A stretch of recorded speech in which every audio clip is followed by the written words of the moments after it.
Hello दोस्तों, मैं DDS Kumar स्वागत करता हूं आप सभी का आपके अपने इस यूट्यूब चैनल डीडीएस क्लासेस पर।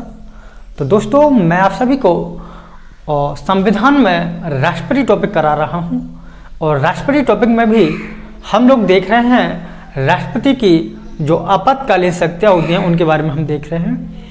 राष्ट्रपति की आपातकालीन शक्तियों में मैं आपको राष्ट्रीय आपात बता चुका हूं और आज हम देखेंगे बेसिकली जो चर्चा करेंगे जिस विषय पर वो होगा आपका राष्ट्रपति शासन। क्या देखेंगे आपातकालीन शक्तियों में?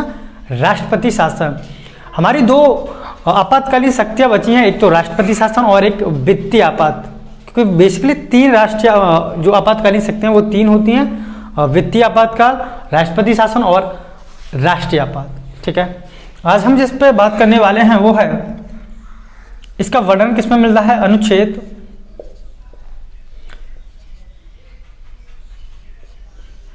356 में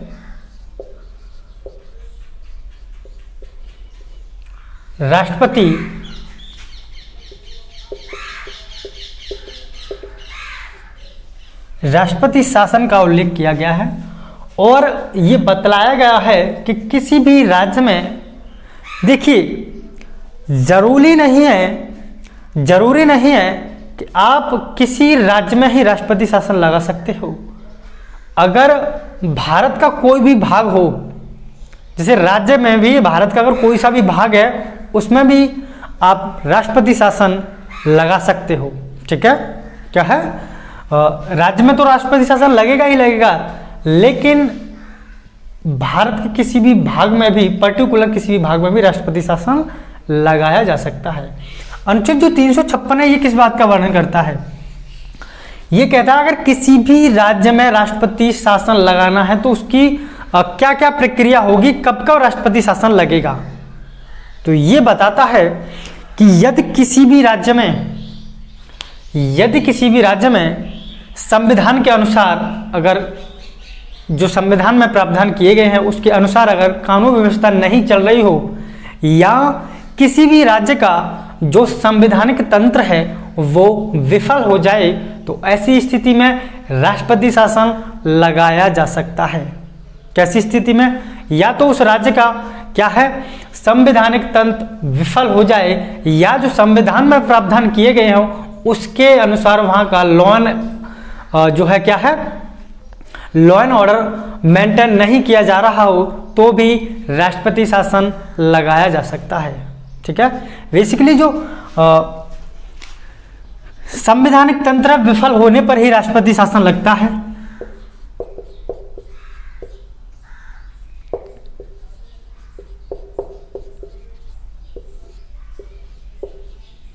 संवैधानिक तंत्र का विफल होना,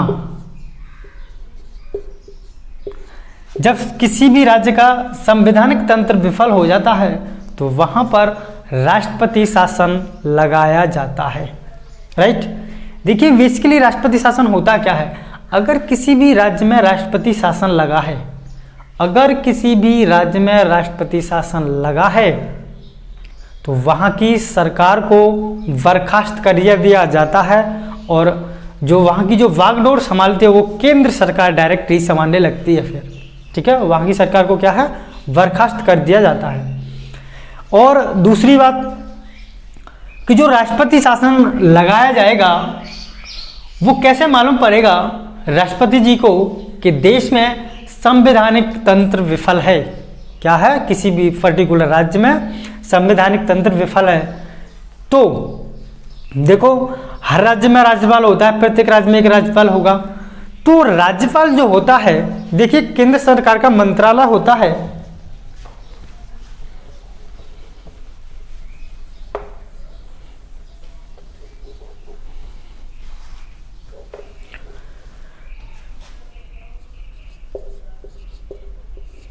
केंद्र सरकार का एक मंत्रालय होता है,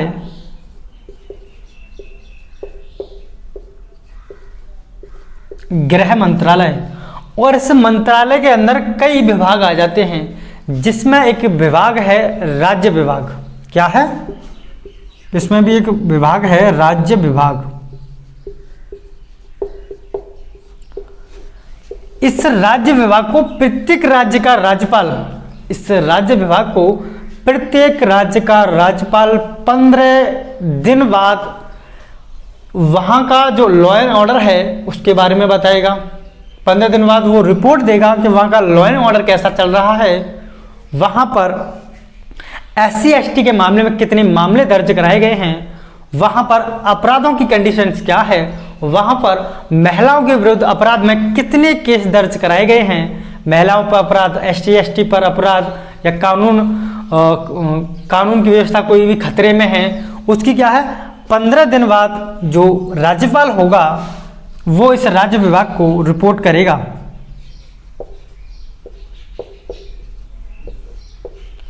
ये जो राज्यपाल है प्रत्येक 15 दिन बाद ये जो विभाग है गृह मंत्रालय का राज्य विभाग इसको रिपोर्ट करता है। प्रत्येक राज्य की कंडीशन के बारे में ये इसको 15 दिन बाद बताता रहता है, अपडेट कराता रहता है कि किस राज्य में क्या क्या चल रहा है। एक तो बात है ये। दूसरा देखिए, तो आपको लग रहा होगा कि किसी भी राज्य में जब राष्ट्रपति शासन लगता है तो वहाँ के जो संविधान के अनुसार राष्ट्रपति शासन होता क्या है। राष्ट्रपति शासन का सीधा सा मतलब ये है कि संविधान के अनुसार जो प्रावधान किए गए हैं, संविधान के अनुसार जो प्रावधान किए गए हैं उन प्रावधानों के अनुसार अगर किसी भी राज्य में लॉ एंड ऑर्डर मेंटेन नहीं किया जा रहा हो, संविधान के अनुसार जो संविधान में प्रावधान किए गए हैं उन प्रावधानों के अनुसार अगर लॉ एंड ऑर्डर मेंटेन नहीं किया जा रहा हो तो वहाँ ऐसी स्थिति में, और ये बात राज्यपाल की रिपोर्ट के अनुसार अगर केंद्र सरकार को पता चलता है, अगर राज्यपाल इसको जो है रिपोर्ट करे कि वहाँ का लॉ एंड ऑर्डर मेंटेन नहीं है तो क्या है, यानी कि वहाँ का संवैधानिक तंत्र क्या है, विफल है। राज्यपाल को रिपोर्ट करनी होगी। राज्यपाल अगर रिपोर्ट करे तो ऐसी स्थिति में ऐसा माना जाएगा कि वहाँ उस राज्य का संवैधानिक तंत्र विफल है, और संवैधानिक तंत्र विफल है वहीं पर अनुच्छेद 356 के माध्यम से राष्ट्रपति शासन लगा दिया जाएगा और वहाँ की सरकार को बर्खास्त कर दिया जाएगा। ठीक है, वहाँ की सरकार को क्या है, बर्खास्त कर दिया जाएगा। देखिए, क्या आपको लग रहा होगा जैसे अब तो ये राष्ट्रपति शासन तो आपको लग रहा होगा राज्यपाल पर ही निर्भर है, क्योंकि जब तक राज्यपाल रिपोर्ट नहीं करेगा तब तक राष्ट्रपति शासन नहीं लगेगा। आपको ऐसा लग रहा होगा, लेकिन ऐसा नहीं है। राज्यपाल के अलावा भी जो संघ सरकार है, जो केंद्र सरकार है, उसकी बहुत सारी एजेंसियां हैं, बहुत सारे सोर्सेस हैं जो राज्य के बारे में कि किस राज्य में क्या क्या चल रहा है उसके बारे में उनको पल पल की जो अपडेट है वो देते रहते हैं। जरूरी नहीं है कि राज्यपाल ही बताएगा तो ही राष्ट्रपति शासन लगेगा। केंद्र सरकार के ऐसे सोर्सेस हैं, ऐसी एजेंसियां हैं जो राज्य की अपडेट पल पल की केंद्र सरकार को देते रहते हैं। जरूरी नहीं है कि देखो राज्यपाल भेजे या जो केंद्र सरकार की एजेंसियां जो सोर्सेस हैं वो इनको बताए कि किसी भी राज्य का संवैधानिक तंत्र विफल है। अगर राष्ट्रपति को ऐसा लगे या ऐसा आभास हो जाए कि वहाँ का कोई भी राज्य है, वहाँ का संवैधानिक तंत्र विफल हो रहा है, वहाँ लॉ एंड ऑर्डर मेंटेन नहीं किया जा रहा है, तो भी राष्ट्रपति, जरूरी नहीं कि राज्यपाल ही खबर दे, रिपोर्ट करे या जो एजेंसियां हैं वो ही रिपोर्ट करे। अगर राष्ट्रपति को ऐसा प्रतीत हो जाए, ऐसा आभास हो जाए, ऐसा लगने लग जाए कि वहाँ पर लॉ एंड ऑर्डर मेंटेन नहीं किया जा रहा है, वहाँ का जो संविधान में जो प्रावधान किए जा रहे हैं उसके अनुसार कानून व्यवस्था नहीं कर रही है, अगर इस चीज़ का आवाज़ राष्ट्रपति को हो जाए तो ऐसी स्थिति में भी राष्ट्रपति शासन लगा सकते हैं। ठीक है, तो ऐसी स्थिति में भी क्या है, राष्ट्रपति शासन लगाया जा सकता है। उम्मीद है आपको इतना समझ में आ गया होगा। ठीक है, आगे चलें।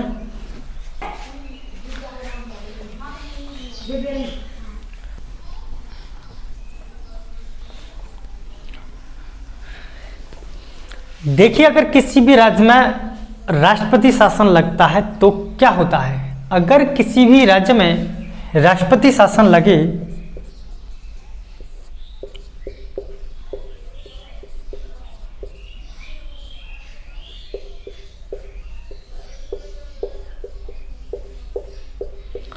अगर किसी भी राज्य में राष्ट्रपति शासन लग जाता है तो क्या होता है, किसी भी राज्य में राष्ट्रपति शासन लग जाता है तो वहाँ की सरकार को बर्खास्त कर दिया जाता है। वहाँ की जो सरकार है उसको बर्खास्त कर दिया जाएगा और वहाँ उस राज्य की जो विधानसभा है उसको निलंबित कर दिया जाता है। क्या कर दिया जाता है? विधानसभा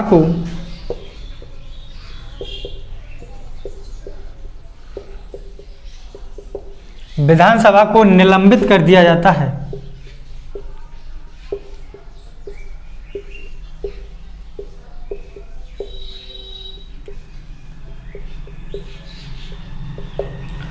वहाँ की जो विधानसभा है उसको क्या है? निलंबित कर दिया जाएगा।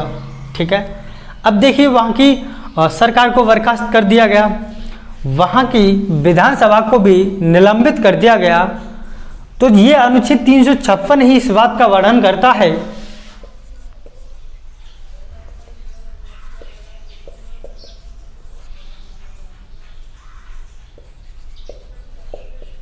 ये जो आर्टिकल है 356 ये इस बात का भी वर्णन करता है कि जब वहां पर देखो राष्ट्रपति शासन लगा दिया गया है, सरकार तो बर्खास्त कर दी गई है, विधानसभा को भी क्या है? निलंबित कर दिया गया है, तो ऐसी स्थिति में उस राज्य का जो कानून है, जो कानून व्यवस्था है, उसको बनाने की जो जिम्मेदारी होगी वो संसद की होगी। यानी कि कानून बनाने की जिम्मेदारी किसकी होगी? किसका दायित्व होगा?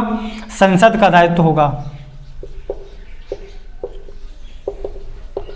कानून बनाने की जो जिम्मेदारी होगी वो किसकी होगी? संसद बनाएगी। वहाँ का जितना भी जो भी कानून बनेगा वो संसद के अनुसार बनाया जाएगा। ठीक है, देखिए मैं आपको बताना चाहता हूँ, जैसे हम अनुच्छेद 356 पढ़ते हैं,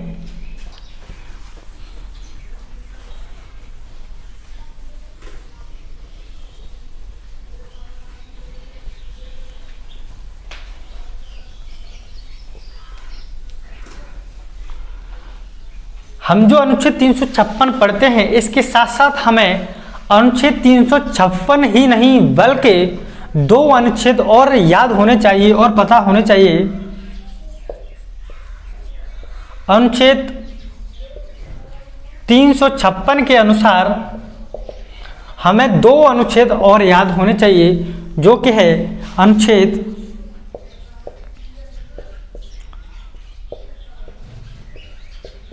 355 और एक अनुच्छेद है अनुच्छेद 365। ये अनुच्छेद भी याद होना बहुत जरूरी है, क्योंकि जो अनुच्छेद 355 में कह रखा है वो क्या है? जैसे किसी भी राज्य में राष्ट्रपति शासन लगा है, इस बात का वर्णन किसमें है? अनुच्छेद 356 में। अनुच्छेद 355 इस बात को कहता है कि अगर किसी भी राज्य में बाह्य आक्रमण हो, किसी भी राज्य की बाह्य आक्रमण से रक्षा करने का जो दायित्व होगा वो संघ सरकार का होगा। क्या है?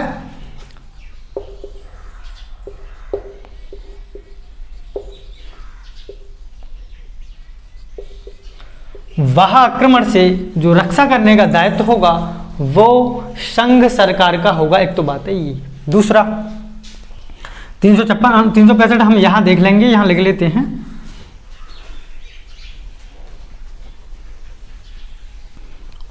ठीक है, तो क्या हो गया? सभी राज्यों की बाह्य आक्रमण से रक्षा करने का कार्य कौन करेगा? संघ सरकार करेगी। ठीक है, जितने भी जो राज्य हैं सभी राज्यों की बाहरी जो आक्रमण है उससे रक्षा करने का काम भी संघ सरकार करेगी। एक तो बात है ये। सभी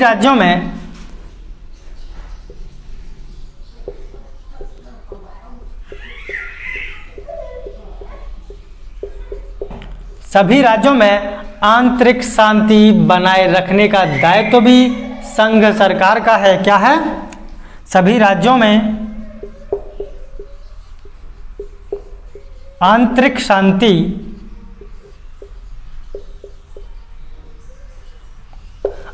शांति बनाए रखने का दायित्व भी संघ सरकार का ही है। क्या है? एक तो बाहरी आक्रमण से संघ सरकार सभी राज्यों का क्या है, रक्षा करेगी। दूसरा, सभी राज्यों में आंतरिक शांति बनाए रखने का कार्य भी संघ सरकार का है। नंबर तीसरी बात है ये कि सभी राज्य संविधान की पालना करें, यह सुनिश्चित करने का दायित्व भी संघ सरकार का होगा। ठीक है, सभी राज्य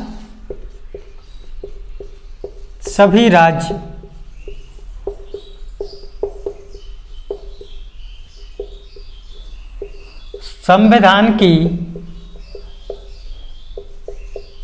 पालना करें, यह सुनिश्चित करने का दायित्व भी संघ सरकार का होगा। यह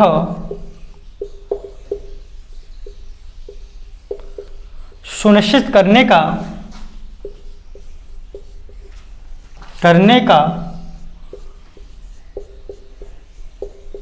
दायित्व भी संघ सरकार का होगा।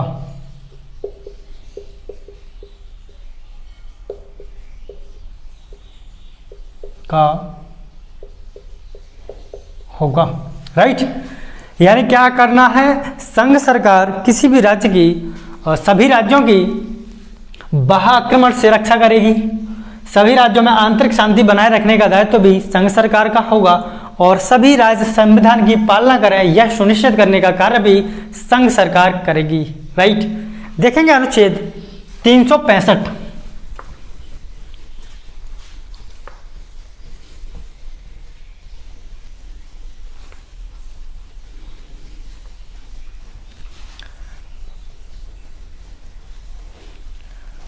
अनुच्छेद 365 क्या है?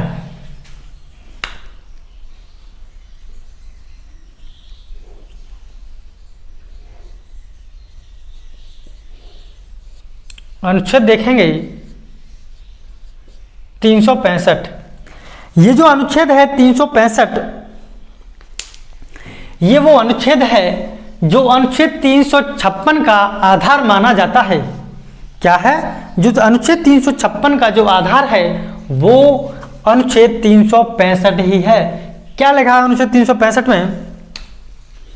अनुच्छेद 365 इस बात को कहता है कि संघ सरकार किसी भी राज्य को किसी भी प्रकार का निर्देश दे सकती है। संघ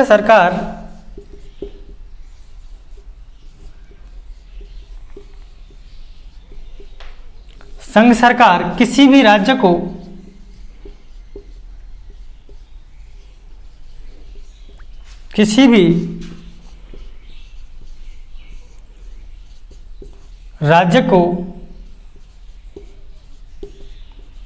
निर्देश दे सकती है, निर्देश दे सकती है। क्या खूब लिखा है इस अनुच्छेद में कि संघ सरकार किसी भी राज्य को निर्देश दे सकती है। यदि किसी भी राज्य ने इस निर्देश का पालन नहीं किया, निर्देश दे दिया संघ सरकार ने, अगर किसी भी राज्य ने इस निर्देश का पालन नहीं किया तो वहां ऐसा माना जाएगा कि वहां उस राज्य में संवैधानिक तंत्र विफल है। अगर इस निर्देश का पालन न करने पर ऐसा माना जाएगा कि वहां उस राज्य में संवैधानिक तंत्र विफल है और वहां की सरकार को बर्खास्त करके राष्ट्रपति शासन लगा दिया जाएगा। देखिए खूबसूरती। ठीक है, क्या है अनुच्छेद 365 में? निर्देश नहीं माना, अगर राज्य ने निर्देश नहीं भी माना तो वहां पर ऐसा माना जाएगा कि वहां उस राज्य में संवैधानिक तंत्र ही विफल है। ठीक है, तो अनुच्छेद आपने 355 देखा और अनुच्छेद आपने 365 देखा। आगे चलें।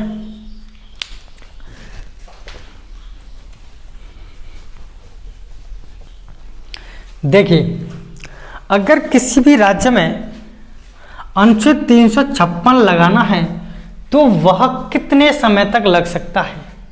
अगर किसी भी राज्य में अनुच्छेद 356 के माध्यम से राष्ट्रपति शासन लगाना है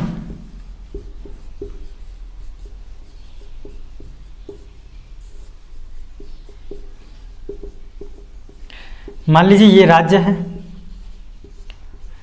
इस राज्य में क्या है, आपको राष्ट्रपति शासन लगाना है तो आपको 2 महीने के भीतर, जैसे इस ये राज्य है, इसमें आपने राष्ट्रपति शासन लगा दिया, ठीक है, तो आपको 2 महीने के भीतर संसद से अनुमति लेनी होगी। एक बार अनुमति मिलने पर आप इसको 6 महीने तक कंटिन्यू कर सकते हो। आपको संसद के दोनों सदनों से, लोकसभा और राज्यसभा से सामान्य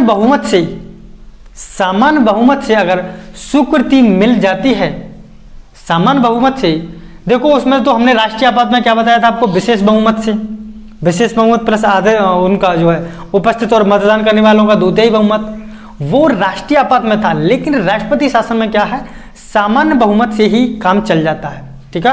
तो इसमें क्या है, सामान्य बहुमत से आपको अनुमति लेनी होगी दोनों सदनों से, और एक बार स्वीकृति मिलने पर आप इसे 6 महीने तक कंटिन्यू कर सकते हो, ठीक है, और अधिकतम आप इसे 1 वर्ष तक भी कंटिन्यू कर सकते हो।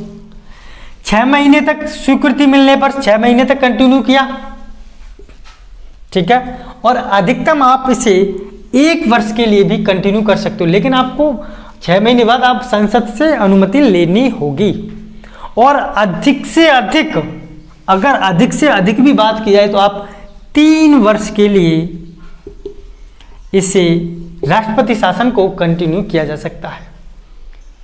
3 वर्ष के लिए राष्ट्रपति शासन को कंटिन्यू किया जा सकता है। तो किन कंडीशन में राष्ट्रपति शासन को 3 वर्ष के लिए आप लगा सकते हो?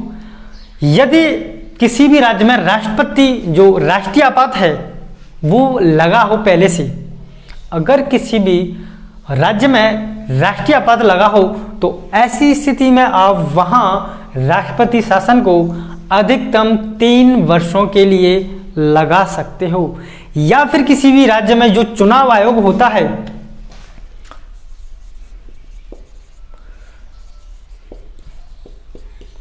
चुनाव आयोग अनुच्छेद 324 में है, ठीक है, जो चुनाव आयोग है ये लिखकर दे दे, ये कह दे कि उस राज्य में चुनाव कराना संभव नहीं है। किसी भी राज्य में जो राज्य है, अगर चुनाव आयोग इस बात की रिपोर्ट दे दे कि उस राज्य में चुनाव कराना संभव नहीं है, तो ऐसी स्थिति में वहां पर 3 वर्ष के लिए राष्ट्रपति शासन लगाया जा सकता है, ठीक है। क्या है, अनुमति किससे लेनी होगी? संसद से, ठीक है। अगर चुनाव आयोग ये लिखकर दे दे कि उस राज्य में क्या है चुनाव कराना संभव नहीं है, तो भी राष्ट्रपति शासन क्या है 3 वर्षों के लिए लगाया जा सकता है, ठीक है। तो बात करेंगे अब कि सबसे पहले जो राष्ट्रपति शासन है वो कहाँ लगाया गया था, और सबसे ज़्यादा बार जो राष्ट्रपति शासन लगा है वो कहाँ लगा है। देखो एक राज्य था पैप्सो, जो वर्तमान में हम क्या बोलते हैं इसको, पंजाब। अगर पूछा जाए आपसे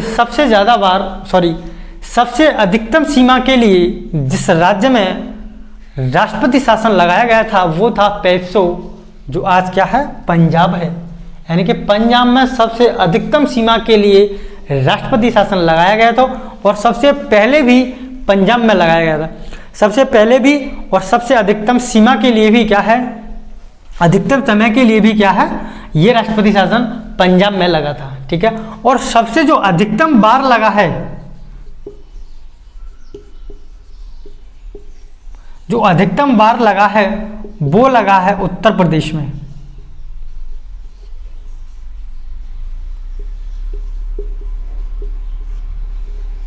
ठीक है। सबसे ज्यादा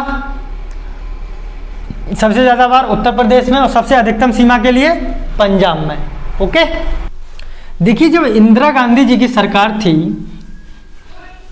42वां संविधान संशोधन करके ये जो राष्ट्रपति शासन है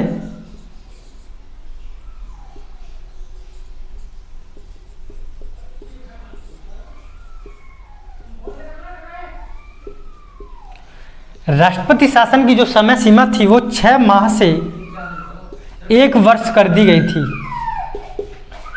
ठीक है, 42वां संविधान संशोधन के माध्यम से, 42वां जो संशोधन हुआ था, 42वें संशोधन के माध्यम से ये जो राष्ट्रपति शासन की जो समय सीमा थी वो 6 माह से 1 वर्ष कर दी गई थी। और जस्ट 44वां संविधान संशोधन जो 1978 में हुआ था, तो 44वां संविधान संशोधन, 44वां संविधान संशोधन करके इस निर्णय को जो 1 साल किया गया था, इसको वापस से 6 महीने कर दिया गया था। इसको वापस से क्या है, 6 महीने कर दिया गया था। 44वां संविधान संशोधन के माध्यम से 1 वर्ष कर दिया गया था 6 महीने से हटा करके।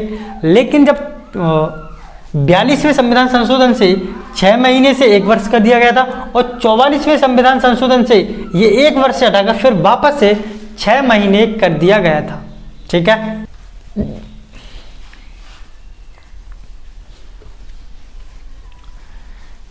आपके मन में ख्याल आ रहा होगा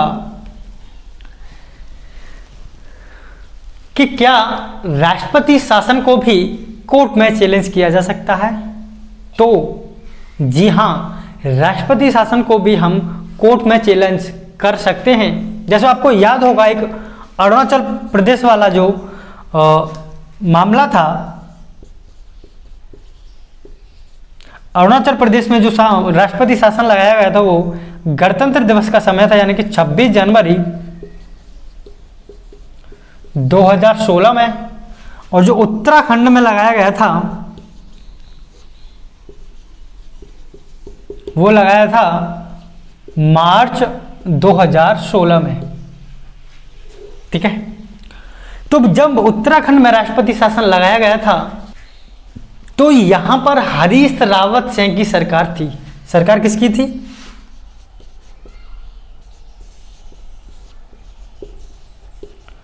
यहां पर जो सरकार थी हरीश रावत सिंह की सरकार थी। और जो उत्तराखंड का जो हाई कोर्ट था वहां पर जो न्यायाधीश थे, जो जज थे, वो थे जोसेफ साहब।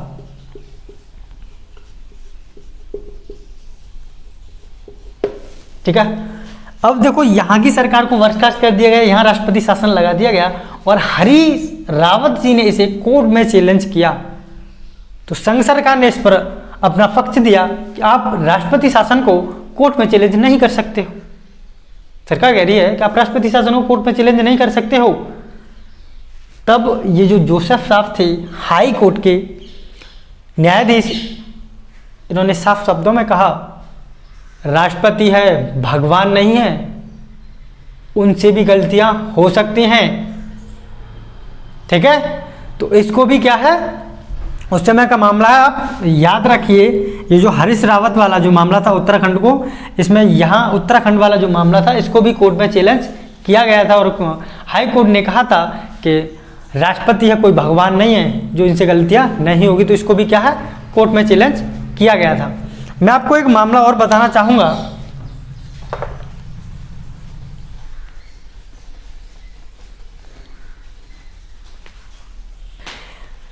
तो एक मामला था जो था SR बॉम्बई वर्सेस कर्नाटक राज्य। क्या था मामला?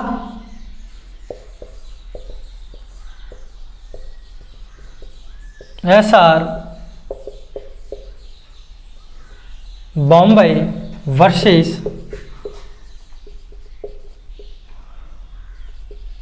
कर्नाटक राज्य। उस समय ये राज्यपाल थे और इनकी सरकार को बर्खास्त कर दिया गया था। कर्नाटक के राज्यपाल थे, इनकी सरकार को क्या है, बर्खास्त कर दिया गया था। और कहा गया था वहां पे कि इनकी जो पार्टी है उसमें कुछ विद्रोह के कारण सरकार अल्पमत में आ गई है। क्या है, सरकार कुछ पार्टी में विद्रोह हो गया होगा, तो इनकी सरकार में क्या है, अल्पमत में इनकी सरकार आ गई है। और ये कहकर के यहां पर राष्ट्रपति शासन लगा दिया गया। SR बॉम्बई, इन्होंने मामला गया कोर्ट में और क्या खूब निर्णय दिया ये जो मामला जब कोर्ट में गया तो वहां क्या खूब निर्णय दिया गया। कोर्ट ने कहा कि किसी भी राज्य की सरकार अगर अल्पमत में आ गई है तो इसका निर्णय राज्य भवन में नहीं होगा, इसका जो निर्णय होगा वो विधानसभा की जो विधानसभा भवन है वहां इसका निर्णय होगा। आपने कैसे कह दिया कि सरकार अल्पमत में आ गई है? अरे अगर सरकार का जो निर्णय बहुमत का लेना है, आपको करना है बहुमत का, कि सरकार बहुमत में है, तो क्या है, इसका राज्य भवन में निर्णय नहीं होगा, राज्य भवन में निर्णय होगा। संबंधित राज्य का जो विधानसभा भवन है उसमें इसका निर्णय होगा।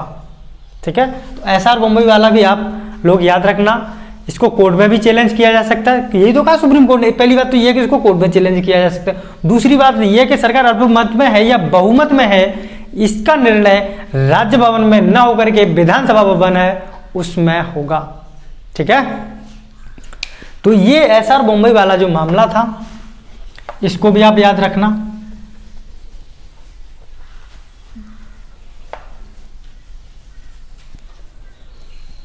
अब बात करेंगे हम वित्तीय आपात।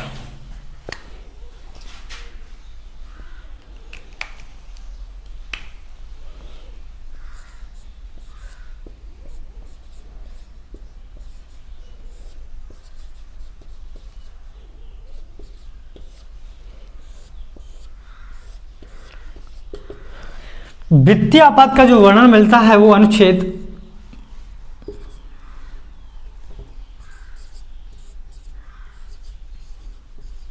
360 में मिलता है। अनुच्छेद 360 इस बात का वर्णन करता है, अगर हमारे देश की जो शाख है उसको किसी भी प्रकार का खतरा हो या नुकसान हो, जो देश की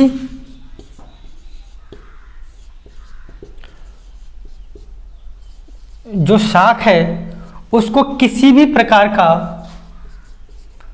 खतरा हो या नुकसान हो, ऐसी स्थिति में वित्तीय आपातकाल लगाया जा सकता है। अनुच्छेद 360 क्या कहता है, अगर हमारे देश की जो शाख है उसको किसी भी प्रकार का खतरा या नुकसान हो तो ऐसी स्थिति में वित्तीय आपातकाल लगाया जा सकता है। शाख का खतरे में मतलब क्या है, मैं बताऊं आपको।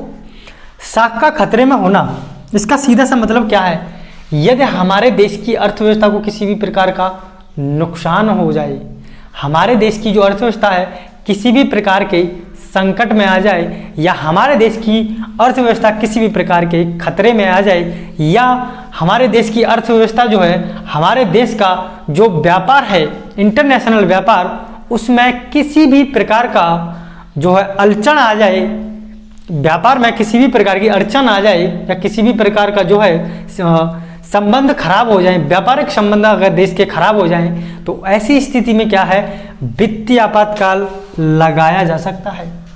ठीक है, देश की अगर अर्थव्यवस्था को खतरा, व्यापार इंटरनेशनल जो व्यापार है उसमें किसी भी प्रकार का जो है वाद विवाद पैदा हो जाए, ठीक है, जो इंटरनेशनल व्यापार करते हैं उसमें किसी भी प्रकार की अड़चन आ जाए, तो ऐसी स्थिति में क्या है, वित्तीय आपातकाल लगाया जा सकता है।